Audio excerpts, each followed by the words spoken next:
ñëwaat seen ànd ak ñun ci seen site préféré di senactu.net ñu des soit ak yéen ci jotaay ak ci benn émission boo xam ne dañ ci waxtaan lépp ñu politique ci société ci économie tey ñu am mbégte di dalal kilifa bu mag koo xam ne ñu ràññee ci diwaanu Ndiarème ñuy docteur Amath Niang di président ordre national des pharmaciens du Sénégal il faut si waxtaanee ak moom ci ay ponk yu bëri yu wute jëm ci wàllu santé mais également jëm ci wàllu li nga xam ne mooy feebar bi particulièrement mbiru pharmacie mais surtout dëkk bii di Ndiarème mais aussi wàllu politique parce que tey jii le 23 juin juróom-ñeenti at boobu ak léegi ba li nga xam ne moom mooy lu jëm ci élection présidentielle amoon ay jafe-jafe ci ñetteelu mandat Maître Abdoulaye Wade kon xam naa dama leen di bàyyi ngeen dama leen di bàyyi ak docteur Amath Niang. asalaamaaleykum mbokku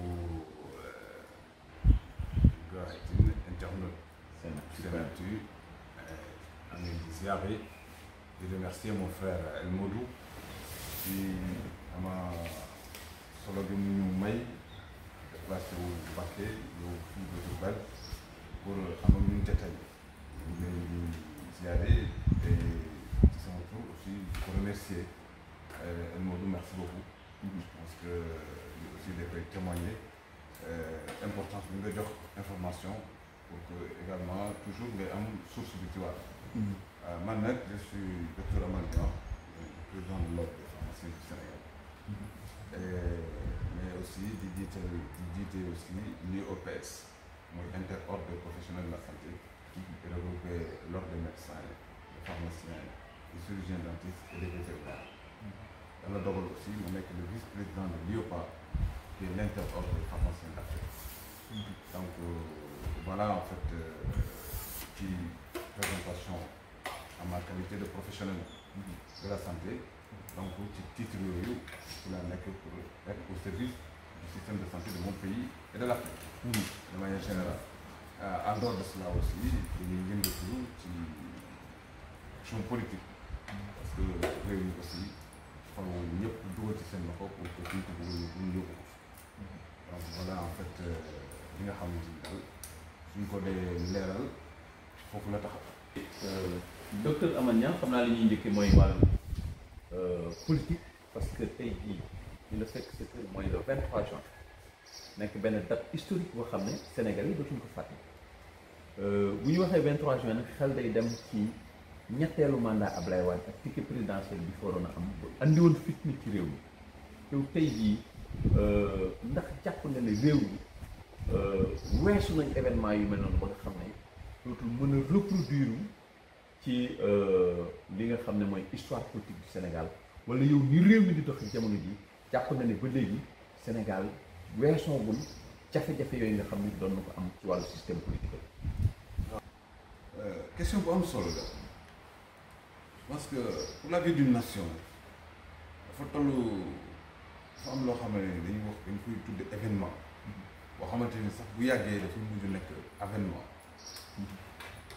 dafa am ay dates yu marqué la vie d'une nation et mel na ni le 23 juin bokk na ci c'est une date symbolique boo xamante ni également aussi am na ay sénégalais ci ñàkk seen bakkan am na ci également yëngatu boo xamante ni lépp warul lépp luñ ci doon di recherche mooy lu gën a améliorer suñu démocratie lu gën a améliorer suñu mode de gestion lu gën a améliorer également suñu ay régime je pense que de ce point de vue jaadu na date boobu sénégalais bu nekk di ko bàyyi xel que acteur politique bu nekk aussi di ko bàyyi xel par rapport à ses ambitions engagement yi muy jël lan moo ko ci motivé woon ak lan moo waraloon tey mu amoon ambition pour ne damay doon dara wala dama bëgg doon dara dafa naa ne date boobu dafay symboliser l'expression d'un peuple boo xamante ni permettre na quand même à un pouvoir de reculer par rapport à des ambitions par rapport à des positions ba am ci ay résultats donc bu ci Sénégal yéegee ba fii je pense que tey réew mi donc war nañu mën a dépasser loolu. je pense que aujourd'hui war na mën a nekk une date boo xam ni mën nañ ko célébrer Je trouve qu'il est important que nous célébrions parce que dafa am lu muy signifier. Dafa am également aussi impact bu mu am par rapport à l'évolution de notre démocratie, par rapport à la liberté d'expression, par rapport également aussi au principe de droit constitutionnel. Je pense que yooyu yëpp aussi ay interpellation la yoo xamante ni jaadu na mais ban jàngat lañ ci war a am aujourd'hui lan moo motivé woon la mobilisation du 23 juin. C'était par rapport effectivement à un rejet d'un projet de loi boo xamante ni nii li ko taxoon a jóg mooy xaw ma c'est le tiers waaw les 25% passés au premier tour. Exactement. Alors je pense que ça aussi Sénégal am na ci ndam lu rëy mais li ko gën a marqué aussi mooy le problème de troisième mandat. Je pense que ça aussi. La dévolution monarchique. La dévolution monarchique. Je pense que tout ceci dafa nekkoon ay concept yoo xamante ni mobiliser na tout un peuple pour que ñu jóg faire face. Cela témoigne de l'importance d'un peuple. Le changement kenn mënu ko opérer ku dul peuple parce que li ñuy wax rek on ne peut pas gouverner les gens contre leur volonté. am na loo xamante ni bu ñu fa yeggee faw mu am confrontation nga gis peuple bu jóg def am réaction. Maintenant ban lecture la ci l'acteur politique mën a am mooy également mu recadrer son action politique. mu adapter son action politique. mu jéem a inscrire vraiment vers la continuité loo xamante ni nii dootuñu ci jóge gannaaw wala di ci dellu si waat mais dafa war a nekk des actions améliorées. waaw mais ci loolu docteur est-ce que gis nga ne présentement nii booy xool ndax gis nga ni réew mi beneen 23 juin mën na fi amaat parce que ba léegi candidature Macky Sall pour un troisième mandat aussi ñu bëri ñu koy lam-lam ñii nee nañ bëgg na ko ñii nee nañ bëgg ko c'est dans le clair obscur que lañ koy mën a. En tout cas El Modou, moi c'est en toute objectivité que je le dis. Aujourd'hui, si j'étais à la place du président Macky Sall, rien ne vaudra pour moi de demander un troisième mandat. Parce qu'il s'en est prononcé maintes fois avec des positions claires yoo xamante ne nii moom ci boppam moo jël engagement. Je pense que ça aussi c'est important et il est important à l'heure actuelle de l'évolution des pays africains que ñu éviter aussi de prêter en spectacle vis-à-vis des grandes nations. Un pays se doit d'être une très forte démocratie. Un pays dafa war a dem ci quand même des piliers loo xamante ni suñ ci jógee dañ ko war a dépasser. L'exemple des États-Unis est illustrant.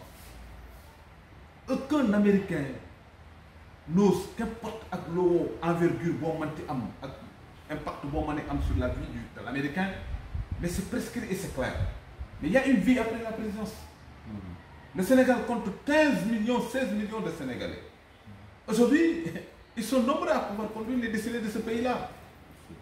Donc, je ne suis pas de l'avis à ce qu'aujourd'hui, nous devons privilégier l'autre. Et d'autant plus que ça expose le pays à des risques.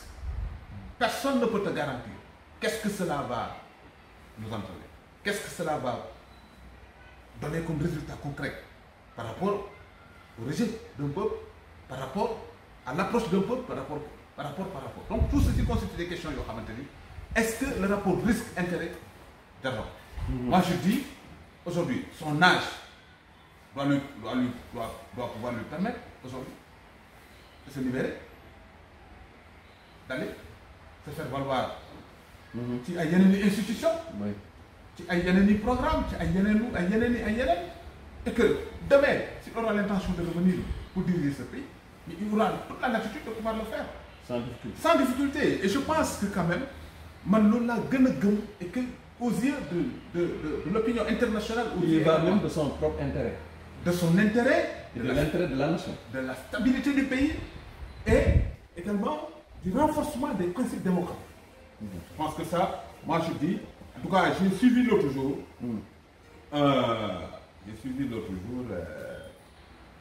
un avocat qui est établi en France, qui semble développer la thèse de pouvoir soutenir que nekkatul lu ñuy demande constitutionnelle. C'est un acquis que le président Macky Sall a les possibilités de se présenter. Pour dire que 2 mandats. Non, on n'a pas besoin. Moi, je ne suis pas un élément. Je ne suis pas un professionnel du droit. mais nous sommes tous à l'évidence de nous rendre compte que le président Macky Sall a fait 2 mandats.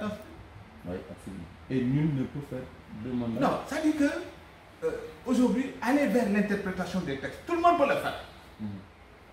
Tout dépend de l'approche et ses motivations et ses intentions. Et aujourd'hui, moi je dis, il gagnerait. Il gagnerait. Et ça aussi, globalement, dama ciy rebondir ci benn wax. Gis nga El Modou. Yàlla subhanahu wa taala dafa dox ci programme boppam. boo xam ne nii dépendre ci programme boppam. Nit koo mënti doon muy man Amath. ma am volonté nekk fi 10 mandats 11 mandats 20 mandats qu'importe. Mais le décret divin kenn mënu ko dindi. Nous sommes des mortels. Il est important de tenir compte de cet aspect de la vie de l'individu. Nous sommes des mortels. Et ce décret-là dépendrul ci kenn dañuy ñaanal ku nekk mu gudd fan. Mais li ngay programmé est-ce que xam nga ndax duñ ko fekkee. Est-ce que yàlla may na la ko ainsi de suite.